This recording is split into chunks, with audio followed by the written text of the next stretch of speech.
Hello friends, कैसे हैं आप सभी लोग। आई होप आप सभी लोग बहुत बढ़िया होंगे। मैं स्टेशन मास्टर के आर सैनी के आर एजुकेशन पर आप सभी का स्वागत करता हूं। दोस्तों, रेलवे ग्रुप डी 2024 की भर्ती आ रखी है। 23 जनवरी से आपके फॉर्म भरे जाएंगे। फॉर्म में आपको पोस्ट प्रेफरेंस डालनी होगी और उसी के अकॉर्डिंग आपका पोस्ट का अलॉटमेंट किया जाएगा। तो देखिए, पोस्ट प्रेफरेंस भरने से पहले आपको सभी पोस्ट के बारे में जरूर जान लेना चाहिए। तो यहाँ पे मैं जो सीरीज लेकर आया हूँ हर पोस्ट के बारे में कंप्लीट जानकारी देने की, तो उसी सीरीज की अगली जो कड़ी के अंदर मैं आपको असिस्टेंट टीआरडी के बारे में कंप्लीट जानकारी देने वाला हूँ। और ये पोस्ट बहुत ही बेहतरीन शानदार मानी जाती है। कई छात्रों को जो डाउट होता है कि सर टीआरडी के अंदर जो 25 केवी के जो है वोल्टेज के अंदर हमको काम करना होगा, तो वहाँ करंट का वगैरह का कैसे क्या रहेगा, पिलर वगैरह पे चढ़ना होगा, कई सारे तमाम तरीके के जो है यहाँ पे डाउट्स है उनको दूर किया जाएगा। और ये नौकरी जो है मेरी नज़र में काफ़ी मज़ेदार नौकरी है। 3 से 4 घंटे का ही लगभग आपको यहाँ पे काम करना रहता है और मैक्सिमम जो है 99% आपकी जो ड्यूटी रहती है वो दिन में ही रहती है। तो ये भी बहुत अच्छी बात है। यहाँ पे वेतन और भत्ते आपको बहुत ही शानदार मिल जाते हैं। तो इस वीडियो में कंप्लीटली जानकारी इस पोस्ट के बारे में देने वाला हूँ। और देखिए, इस पोस्ट में सिर्फ मेरे को एक कमी लगी, वो क्या है उसके रिगार्डिंग बात करेंगे। और एक भाई का डाउट था कि टीआरडी और एसएनटी दोनों में से कौन सी बेहतर है, तो इस डाउट को भी यहाँ पे क्लियर किया जाएगा। दोनों पोस्ट में से आपको कौन सी पोस्ट यहाँ पे चुननी चाहिए, सबके रिगार्डिंग इस वीडियो में बात करने वाले हैं। आगे बढ़ने से पहले दोस्तों बताना चाहूंगा, जो भी भाई लोग रेलवे एग्जाम्स की तैयारी कर रहे हैं, जैसे एनटीपीसी है, ग्रुप डी है, जिसके अंदर मैथ और रीजनिंग आती है, तो स्क्रीन पे जो बुक दिख रही है इनको आप फॉलो कर सकते हैं। रीजनिंग के लिए बुक है, मैथमेटिक्स के लिए ये बुक है। इस बुक में 8700 प्लस क्वेश्चन है, इसमें 10,000 प्लस क्वेश्चन है। सारे के सारे क्वेश्चन रेलवे के किसी ना किसी एग्जाम में आए हुए हैं। तो इन बुक्स में आपको चैप्टर वाइज और टाइप वाइज एक सारे क्वेश्चन यहाँ पे मिलने वाले हैं। इसके अलावा दोस्तों जीके जीएस के लिए स्क्रीन पे जो बुक दिख रही है उनको फॉलो कर सकते हैं। यहाँ पे 3790 प्लस क्वेश्चन है, जो कि आपके अभी रिसेंटली जो क्वेश्चन वगैरह आए हैं आपके जीके जीएस के वो है। और यहाँ पे आपका जो सिलेबस है उसको कवर कर सकते हैं। और यहाँ पे आप जो है ग्रुप डी की 1 से 40 तक सेट जो है 2022 के सोल्व पेपर आपको मिलने वाले हैं। तो इन सभी बुक को प्रिपेयर करके आप अपनी तैयारी बेहतर बना सकते हैं। ऑनलाइन ऑफलाइन किसी भी माध्यम से बाय कर सकते हैं। ऑनलाइन बाय करने के लिए लिंक आपको डिस्क्रिप्शन दिया, वहां से जाके आप इसको बाय कर सकते हैं। अब देखिए दोस्तों, सबसे पहले तो बताता हूँ कि इस बार इतनी 14 टाइप की आपकी पोस्ट आई है। और मैं पॉइंट्समैन के ऊपर ऑलरेडी वीडियो बना दिया हूँ, ट्रैक मशीन पे है। और आपका पीवे के ऊपर वीडियो डाल दिया है। टीआरडी के ऊपर आज अपन बात करने वाले हैं। असिस्टेंट एसएनटी का भी जो आपको चैनल पे वीडियो मिल जाएगा। और ट्रेन लाइटिंग का बारे में मिल जाएगा, वर्कशॉप के बारे में। इतनी सारी पोस्ट के बारे में मैं सेपरेट वीडियो बना चुका हूं, आपको जरूर देखना चाहिए अगर आप ग्रुप डी की तैयारी कर रहे हैं तो ये सभी जो है प्लेलिस्ट है ग्रुप डी 2024-25 के नाम से, वहां से सारे आपको वीडियो यहाँ पे जो प्रोफाइल के मिलने वाले हैं। तो आज अपन बात करने वाले हैं 7 नंबर की जो पोस्ट है असिस्टेंट टीआरडी के बारे में। इलेक्ट्रिकल डिपार्टमेंट की पोस्ट है, 1381 पोस्ट आपकी इस बार आई है। अब देखिए दोस्तों, असिस्टेंट टीआरडी से रिलेटेड इन सभी पॉइंट्स पे बात करने वाले हैं। पोस्टिंग प्लेस है, यूनिफॉर्म है, ट्रेनिंग कहाँ कितने दिन की होगी, ड्यूटी हाउस है, वर्कलोड है, जो प्रोफाइल, प्रमोशन, सैलरी अलाउंसेस, इन सब के रिगार्डिंग बात करते हैं। सबसे पहले दोस्तों सिलेक्शन प्रोसेस की बात करते हैं। देखिए, पहले क्वालिफिकेशन आईटीआई की मांग की जा रही थी, लेकिन अब जो है आईटीआई 10th वाले जो भाई लोग हैं वो भी इस पोस्ट पे एलिजिबल रहने वाले हैं। तो इसमें आपका जो एक सीबीटी होगा, सीबीटी एग्जाम होगा, उसके बाद में डीवी और मेडिकल होगा। उसके बाद में आपको पोस्ट का अलॉटमेंट कर दिया जाएगा। और पोस्ट का जो अलॉटमेंट होगा वो आपने जो पोस्ट प्रेफरेंस भरी है उसके अकॉर्डिंग आपका पोस्ट का अलॉटमेंट किया जाएगा। तो किसी भाई ने असिस्टेंट टीआरडी पोस्ट सबसे ऊपर डाली होगी और सारी कुछ क्राइटेरिया इसका फुलफिल करता होगा, तो उसकी ये पोस्ट अलॉटमेंट हो जाएगी। उसके बाद दोस्तों पोस्टिंग प्लेस जो आपका काफी बेहतरीन रहने वाला होता है। बहुत ही शानदार जगह पे आपकी पोस्टिंग होती है। छोटे स्टेशन पर आपकी पोस्टिंग नहीं होती है, बड़े जंक्शन स्टेशन या फिर जो है कस्बे टाइप के जो स्टेशन होते हैं, जैसे कि मैं बात करूं बड़े जंक्शन स्टेशन जयपुर हो गया, जोधपुर हो गया, फुलेरा हो गया, और कस्बे टाइप के स्टेशन जो होते हैं जैसे किशनगढ़ वगैरह, ऐसे स्टेशनों पर आपकी पोस्टिंग यहाँ पे रहती है। तो पोस्टिंग प्लेस के मामले में नंबर 1 ये पोस्ट यहाँ पे रहने वाली होती है। अब देखिए दोस्तों, यूनिफॉर्म की अगर बात करते हैं, अब देखिए पोस्टिंग प्लेस तो यहाँ पे हो गया। अब ऐसा नहीं कि छोटे स्टेशन जो होंगे वहां आपको काम नहीं करना होगा। जैसे बड़ा स्टेशन जो है इसके पास में जो भी छोटे स्टेशन है इधर और इधर, यहाँ पे आप लोगों को काम करना होगा। आपकी जो रेंज है यहाँ पे 30-40 किलोमीटर की, 10 किलोमीटर की, 20 किलोमीटर की, ये जो है आप डिपेंड करेगा उस पर्टिकुलर स्टेशन के ऊपर कि आपका जो है रेंज कितनी यहाँ पे रखी जाए। तो ऐसे में आसपास के जो स्टेशन होंगे वहां भी आप ही लोगों को काम करना होगा। बाकी आपका जो हेडक्वार्टर रहेगा वो बड़ा स्टेशन यहाँ पे रहेगा, यहीं पे आप लोगों को रहना होगा। और यहाँ से दिन में आपको जो काम करना होता है या फिर कोई फेलियर वगैरह हो जाता है तो वो अटेंड करके वापस अपने हेडक्वार्टर पे आ जाना होता है। तो इसके दौरान आपको टीए वगैरह भी मिलता है, कई सारी फैसिलिटीज भी आपको दी जाती है। तो ये आपका पोस्टिंग प्लेस की बात हो गई। उसके बाद दोस्तों बात करते हैं यूनिफॉर्म की। तो देखिए, यूनिफॉर्म में आपका स्काई ब्लू कलर का जो है आपका शर्ट रहता है और नेवी ब्लू कलर की आपकी पैंट यहाँ पे रहने वाली थी। ये जो है आपकी यूनिफॉर्म रहेगी। इसके अलावा फीमेल जो कैंडिडेट्स है उनकी इस टाइप की साड़ी पहन सकते हैं या इस टाइप की जो है आप सलवार सूट भी यहाँ पे पहन सकते हैं। तो ये यूनिफॉर्म की यहाँ पे बात हो जाती है। इसके आगे दोस्तों बात करते हैं ट्रेनिंग कहाँ और कितने दिन की होती है। तो इस डिपार्टमेंट के असिस्टेंट टीआरडी वालों की ट्रेनिंग नहीं होती है, क्योंकि दोस्तों आप एक हेल्पर के रूप में आपकी पोस्टिंग होती है। कोई टेक्निकल काम आप लोगों को नहीं करना होता है। आपके साथ में टेक्नीशियन होते हैं, जेई होते हैं, एसएससी होते हैं, तो आपकी पूरी टीम होती है। जब आप 1-2 साल इनके साथ में काम करते हो तो आपकी ट्रेनिंग ऑटोमेटिकली यहाँ पे हो जाती है। तो इनिशियल रेलवे की तरफ से आपकी कोई ट्रेनिंग यहाँ पे नहीं करवाई जाती है।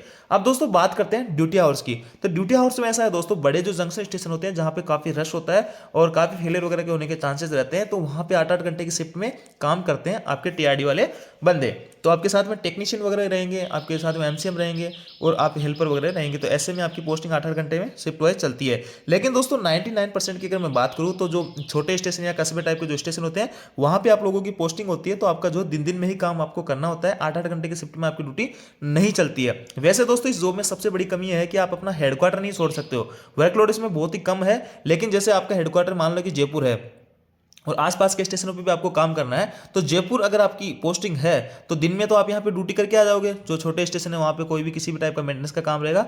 लेकिन दोस्तों आप जो अपना जयपुर आने के बाद में 24 हाउस आपको जो अपना हेडक्वार्टर पे रहना पड़ता है। कभी नाइट में अगर फेलियर वगैरह कभी हो जाता है ओसी वगैरह में, ये सारी कुछ टर्म्स वगैरह अभी देखेंगे कि ओसी वगैरह क्या होते हैं, मास्ट वगैरह क्या होते हैं, क्या काम होता है सारा कुछ, तो उसमें अगर फेलियर आ जाता है तो आपको तुरंत अपनी जो टीम रहती है उसके साथ में निकलना होता है। तो इसमें सबसे बड़ी कमी यही लगी कि आप अपना हेडक्वार्टर नहीं छोड़ सकते। अगर आप हेडक्वार्टर छोड़ते हो तो आपको अपने जो इंचार्ज है उनकी परमिशन यहाँ पे लेनी होगी। तो ये चीज आपको क्लियरली यहाँ पे हो जाती है। बाकी ड्यूटी आवर्स में बात करूँ, जैसे कि किशनगढ़ किसी की ड्यूटी है और छोटे स्टेशन पे काम करना है, तो यहाँ पे जब ब्लॉक मिलता है, पावर ब्लॉक और ट्रैफिक ब्लॉक, यानी उस ट्रैक के ऊपर पर्टिकुलर ट्रैक के ऊपर ना तो इलेक्ट्रिकल सप्लाई होनी चाहिए, क्योंकि इलेक्ट्रिकल सप्लाई नहीं होगी तभी तो आप लोग काम कर पाओगे, नहीं तो 25 केवी की जो चालू लाइन है उसमें कैसे काम कर लोगे। करंट से वैसे ही जो डेथ वगैरह हो सकती है, तो काफी रिस्की हो सकता है अगर चालू लाइन में काम किया जाए। तो इसलिए यहाँ पे पावर ब्लॉक लिया जाता है और ट्रैफिक ब्लॉक लिया जाता है, यानी उस सेक्शन में, जिस सेक्शन में आप काम कर रहे हो वहां पे ना तो कोई ट्रेन आ जा सकती है, ना किसी इलेक्ट्रिकल सप्लाई उस टाइम रहेगी जिस टाइम आप काम करोगे। तो ऐसा जो है 1-2-3 घंटे के लिए भी ही जो है पॉसिबल हो पाता है पूरे दिन में। तो ऐसे में आपकी जो ड्यूटी रहती है 2 से 3 घंटे यहाँ पे रहती है। तो इस हिसाब से दोस्तों यहाँ पे ड्यूटी आवर्स कोई फिक्स नहीं है, 3-4 घंटे आपका लगभग यहाँ पे काम रहने होता है। इसका मतलब ये भी नहीं है कि आपको ओनली 3 या 4 घंटे यहाँ पे बाहर रहना पड़ता है आउट ऑफ हेडक्वार्टर। देखिए यहाँ पे आप अपने स्टेशन पे पहुंचते हो, किसी छोटे स्टेशन पे आपके हेडक्वार्टर से, वहां पे अपनी ब्लॉक की डिमांड करते हो कि हम इस सेक्शन में इतने देर के काम करेंगे। तो ट्रेनों की आवाजाही के हिसाब से कंट्रोल यहाँ पे परमिट करता है कि हाँ हम अब जो है आपको इस ट्रेन के बाद में टाइम देंगे 2 घंटे का, 1 घंटे का पावर ब्लॉक। और कभी कभी ऐसा होता है कि 30-30 मिनट के खंड में भी 1.5 घंटे के ऐसे 2-3 टुकड़ों में ब्लॉक आपको दिया जाता है। तो टाइम तो पूरा 7-8 घंटे ही खर्च हो जाता है, लेकिन जो काम आप प्रॉपर करते हो वो 3 से 4 घंटे ही आपको काम करना होता है। वर्कलोड की मैं बात करूँ तो कोई खास वर्कलोड इसमें नहीं रहता है, पूरी आपकी टीम रहती है, आपका कोई टेक्निकल काम नहीं होता है, आपको असिस्ट करना होता है। कोई टूल्स वगैरह उनको चाहिए, किसी टाइप की हेल्प चाहिए तो वो आपको वहाँ पे करनी होती है। तो ये जो है वर्कलोड इसमें कुछ खास नहीं होता है। हालांकि ये कहूँगा कि फीमेल के लिए ये जो है जॉब ज़्यादा सुटेबल नहीं है, क्योंकि ये फील्ड की जॉब है और आपको फील्ड में पूरी टीम के साथ में जाना होता है, तो ये लड़कियों के लिए ज़्यादा सुटेबल नहीं है। और ओची वगैरह मास्ट वगैरह पर भी आपको कभी कभार चढ़ना पड़ता है, तो ये थोड़ी सी यहाँ पे रिस्की जॉब है, लड़कियों के लिए ये जॉब सुटेबल नहीं है। फिर भी काफ़ी सारी लड़कियाँ इसमें जॉब कर रही है ऑलरेडी। तो यहाँ पे देखिए अब दोस्तों बात करते हैं जॉब प्रोफाइल की। तो जॉब प्रोफाइल को मैं कुछ फोटोज के माध्यम से आपको समझाने की कोशिश करूंगा। देखिए यहाँ पे आपने देखा होगा जो ओची, इनको ओवरहेड इक्विपमेंट बोलते हैं। जैसे कि यहाँ पे जो आजकल आप सभी लोगों ने देखा होगा इलेक्ट्रिफिकेशन जो लोको है वो चल रहे हैं, डीजल वाले लोको बहुत धीरे धीरे कम यहाँ पे हो गए हैं। तो ये जो वायरिंग वगैरह होती है इलेक्ट्रिक लोको, जो पेंटोग्राफ होता है ये वाला, और इसको इस वायर को टच करता है जिसमें 25 केवी की वोल्टेज की धारा प्रवाहित होती है, और इसको टच करता है तो ये जो लोको चलता है, इसमें इलेक्ट्रिक की सप्लाई होती है। तो यहाँ पे ये जो लोको है, ये मास्ट वगैरह है, इनका मेंटेनेंस का जो काम रहेगा ये आपका टीआरडी स्टाफ का रहने वाला होता है। अब ऐसा नहीं कि इनको जो है असेंबल करने का आपका काम रहने वाला है, असेंबल जो है पूरी एक कंपनी को टेंडर दिया जाता है। अभी भी रेलवे के अंदर कई सारे सेक्शन ऐसे हैं जो डीजल से चलने वाले होते हैं, डीजल वाले लोग सेक्शन है, तो वहाँ पे भी जल्दी इलेक्ट्रीफाइड सेक्शन किया जाएगा। तो इनिशियली जो काम होगा असेंबल का वो टीम के द्वारा, नई कंपनी के द्वारा किया जाता है, जैसे आरबीएनएल हो गया, इरकॉन वगैरह हो गई, ऐसी कंपनी टेंडर लेती है। फिर इनको जो है यहाँ पे मॉस्ट वगैरह लगाना है, वायर वगैरह लगाना है, सारा कुछ प्रॉपर तरीके से तैयार करके रेलवे को यहाँ पे हैंड ओवर करती है। तो उसके बाद में आपको इसका मेंटेनेंस का काम करना पड़ता है। तो इसमें किसी भी टाइप की अगर कोई दिक्कत हो जाती है, कई टाइप के जो इसमें काम रहते हैं ये इलेक्ट्रिक से रिलेटेड, तो यहाँ पे अगर किसी भी टाइप की दिक्कत आती है तो आपकी टीम को यहाँ पे काम करना होता है। तो यही मोटा यहाँ पे काम होता है टीआरडी वालों का। ये जो सप्लाई है ये प्रॉपर रूप से होनी चाहिए, इसमें किसी टाइप की जो है कोई बाधा उत्पन्न नहीं होनी चाहिए। कोई फेलियर आता है तो वो अटेंड करना होता है, और समय समय पे आपको समय समय पे इन सभी जगह को चेक करना होता है कि कहीं पे वायर की जो है लेंथ पतली नहीं हो गई है, या फिर किसी मास्ट में बैंड वगैरह नहीं आया गया है, और भी कहीं से इंसुलेटर वगैरह कहीं पे टूटे नहीं है, उनको चेंज वगैरह करना है। और भी तमाम तरीके के जो काम होते हैं, वायर की जो है लोकेशन सही है, प्रॉपर तरीके से सही है, लूज वगैरह नहीं हो गया है, ये सब चीज़ें आप लोगों को देखना होता है, आपकी टीम को यहाँ पे काम करना होता है। और देखिए यहाँ पे कई तरह के जो है आपके पास यहाँ पे कैटलरी वायर होता है, कॉन्टैक्ट वायर, जो 2 वायर चलते हैं, नीचे वाला जो है उसको कॉन्टैक्ट वायर बोलते हैं, जो कि पेंटो इसको टच करता है, उसको 25 केवी की सप्लाई यहाँ पे मिलती है। ये टावर वगैरह आपको मिलता है, एक लोको पायलट भी आपको यहाँ पे मिलेगा जो कि इसको चलाएगा, और डीजल से ये चलता है। और यहाँ पे इसके ऊपर चढ़ के आपकी पूरी टीम को यहाँ पे काम करना होता है। कहीं भी आपकी असिस्ट की हेल्प की जरूरत होती है तो आपको मदद करनी होगी। और इसमें ही जो है आपके सारे लगभग इंस्ट्रूमेंट वगैरह पड़े रहते हैं, और इस जो पोल वगैरह लगे होते हैं इनको यहाँ पे मास्ट बोल दिया करते हैं रेलवे की भाषा में। कभी कभार आपको पिलर वगैरह पे भी चढ़ना पड़ सकता है, किसी टाइप का अगर कोई फॉल्ट वगैरह आता है तो। बाकी ऐसा बहुत ही कम होता है कि आपको कभी पिलर पे चढ़ना पड़े। बाकी इन केस इमरजेंसी में आपको पिलर वगैरह भी चढ़ना पड़ सकता है। और जब काम करते हो आप लोग तो 25 केवी की सप्लाई जो है उसको कटवाना पड़ता है।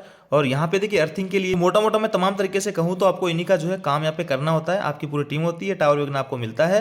और इन फोटोज़ के माध्यम से आपको समझ ही गए होंगे तो कि आपको कैसे कैसे काम यहाँ पे करने होंगे। देखिए यहाँ पे पूरी आपकी टीम काम कर रही है। कोई वायर लूज वायर लग रहा है या कहीं पर वायर चेंज करना है, कहीं पर किसी भी टाइप का है इंसुलेटर वगैरह लगे हुए हैं, इनमें किसी भी टाइप की खराबी है तो ये सारा कुछ काम आप लोगों को करना होता है। आपके सेक्शन बटे होते हैं। जैसे कि मैं बात करूँ किशनगढ़ और फुलेरा, तो इसके बीच में जैसे कि मान लो 10 स्टेशन है तो 5 स्टेशन किशनगढ़ वाले देखेंगे और 5 स्टेशन इधर ये फुलेरा वाले टीआरडी स्टाफ देखेगा। तो ऐसे में जो इनके डिपार्टमेंट जो सेक्शन है बटे होते हैं, इन सेक्शन में जो भी स्टेशन आते हैं इनकी टीम को काम करना होता है।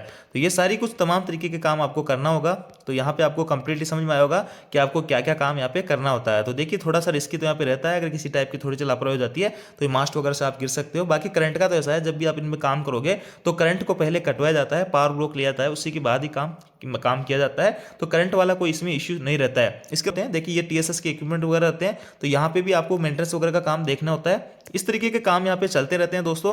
और इलेक्ट्रिक से मोटा मोटा आप यूँ समझ सकते हैं कि आपको ट्रेन जो लोको चलता है उसको 25 केवी की प्रॉपर सप्लाई मिलती रहनी चाहिए। उससे रिलेटेड कोई भी फॉल्ट वगैरह है, किसी भी टाइप की समस्या है तो वो आपकी टीम को यहाँ पे देखना होगा। और इसमें दोस्तों आपको अपने हेडक्वार्टर से 8 किलोमीटर दूरी जनरली ड्यूटी करते हो, तो इसलिए यहाँ पे आपको पूरे 15-20 दिन का टीए भी मिलता है, जो कि 625 रुपये पर डे के हिसाब से आपको मिलता है। तो ऐसे में आपकी सैलरी अच्छी खासी यहाँ पे हो जाती है। और फीमेल भी इसमें काम करती है, आप देख पा रहे होंगे फोटोज के माध्यम से। अब दोस्तों बात करते हैं टीआरडी और एसएनटी डिपार्टमेंट दोनों में से कौन सा बढ़िया है। तो देखिए कंपेरिजन करने पे ये बात निकल के आती है कि टीआरडी डिपार्टमेंट जो है एसएनटी डिपार्टमेंट की तुलना में काफ़ी बेहतर यहाँ पे रहने वाला होता है। तो पोस्टिंग प्लेस की बात कर लो तो पोस्टिंग प्लेस में टीआरडी में हमेशा बड़े स्टेशनों पर आपकी पोस्टिंग होती है, जबकि एसएनटी में आपको छोटे स्टेशन पर आपकी पोस्टिंग हो सकती है।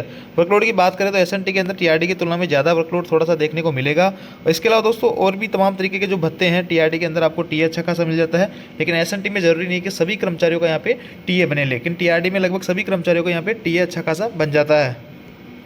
साथ दोस्तों एसएनटी का काम ब्लॉक से रिलेटेड होता है, ट्रैक से रिलेटेड होता है, सिग्नल से रिलेटेड होता है, जिनके अक्सर फेलियर यहाँ पे ज़्यादा आते रहते हैं। लेकिन टावर इनका टीआरडी वालों का जो फेलियर रहते हैं वो बहुत ही कम यहाँ पे देखने को मिलते हैं। तो इस हिसाब से सभी ओवरऑल अगर बात करें तो टीआरडी डिपार्टमेंट जो एसएनटी डिपार्टमेंट की तुलना में काफ़ी बेहतर माना जाता है। तो आपको पोस्ट प्रेफरेंस चुनने का अगर मौका मिले तो आपको टीआरडी वाली पोस्ट को पहले यहाँ पे चुनना है, चाहे आप टेक्नीशियन हो चाहे जेई हो। मैं तो बात करते हैं प्रमोशन की। तो प्रमोशन में आप जो 1800 ग्रेड में लगोगे, आपको लेवल 1 के अंदर 18,000 बेसिक रहेगा। उसके बाद में यहाँ से 2 से 3 साल में प्रमोशन हो जाएगा। इसके बाद 2 से 3 साल में यहाँ आ जाओगे और 2 से 3 साल में आप जो है यहाँ पे लेवल 5 तक पहुँच जाओगे। लेवल 5 से दोस्तों एमसीएम लेवल 6 तक भी आप पहुँच जाते हो एमसीएम में, और वो भी बिना एग्जाम दिए पहुँच सकते हो वहाँ तक भी।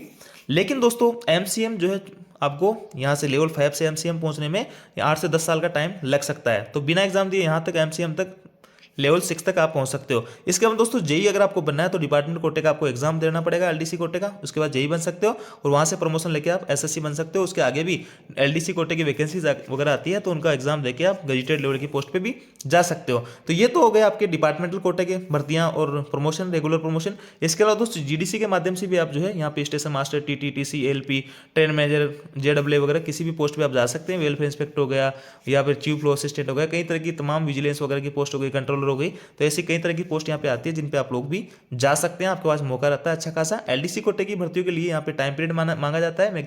मिनिमम 3 साल की सर्विस आपकी होनी चाहिए, तभी आप जो है जेई वगैरह का एग्जाम दे सकते हैं। लेकिन जीडीसी के लिए किसी टाइप की मिनिमम जो है टाइम सर्विस की जो सर्विस पीरियड है उसकी आवश्यकता आपको नहीं रहती है। आप तुरंत एग्जाम दे सकते हो आपकी ज्वाइनिंग के दूसरे दिन ही जीडीसी का। तो ऐसे में आपको प्रमोशन ले सकते हैं। इसके आगे दोस्तों सैलरी की बात करते हैं। बेसिक आपको मिलता है डीए भी 53% है, 9,540 रुपये।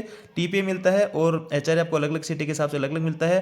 टीए आपका 6 से 7 हज़ार मिल जाता है। अगर कहीं पर नाइट ड्यूटी करते हो तो आपको 2-3 हज़ार नाइट ड्यूटी बन जाता है। आपको ड्रेस अलाउंस मिलता है 6,250 रुपये जो है पर ईयर मिलता है। और किसी एनएस के दिन ड्यूटी करते हो तो 470 रुपये पर एनएच के रूप में आपको मिलता है। 12 एनएच के पैसे यहाँ पे रेलवे देती है हर साल।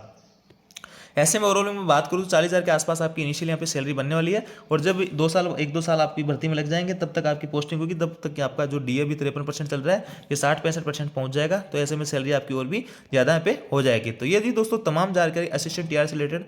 और आपके मन में किसी भी टाइप का डाउट हो इस पोस्ट को लेकर तो आप कमेंट कर सकते हैं। आयो दोस्तों जानकारी आपको अच्छी लगी, वीडियो आपको लाइक कीजिए, दोस्तों के साथ में शेयर जरूर करें। और हमारा टेलीग्राम ग्रुप जिसका लिंक आपको डिस्कस मिल जाएगा वहाँ से आप ज्वाइन कर सकते हैं। और नेक्स्ट वीडियो किस टॉपिक बनाया जाए कमेंट करके आप बता सकते हैं। Thank you.